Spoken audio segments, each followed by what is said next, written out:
Hi everyone! So, itour ko kayo sa bahay namin dati bago ko napagawa yung bahay because of Live God. So yan, let's go.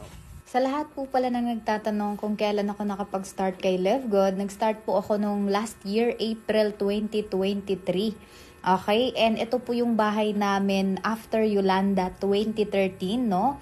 Yolanda, yung Super Typhoon Yolanda. And by the way, I'm from Leyte, La Paz, Leyte po ako. I'm Evelyn Bernal, 25 years old. And ito po yung kusina namin before. No, talagang makikita mo naman na pure kahoy talaga. Bahay kubo yung bahay namin. And second floor yan, charing. Ito po yung tulugan namin.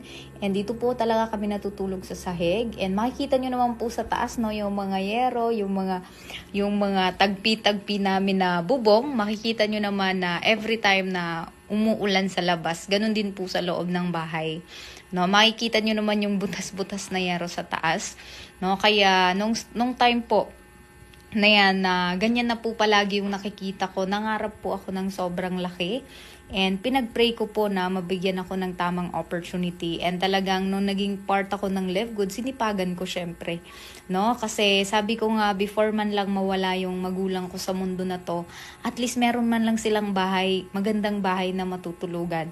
No? But sad to say, nanay na lang yung kasama namin ngayon. Kaya kami, sobrang nagsisipag kasi sabi ko sa sarili ko na hindi ako papayag na yung magulang namin hindi man lang makaranas ng magandang buhay. So, eto na nga, sinisira na nga yung bahay namin. Yan po yung kuya ko and member din po yan sa Live Good.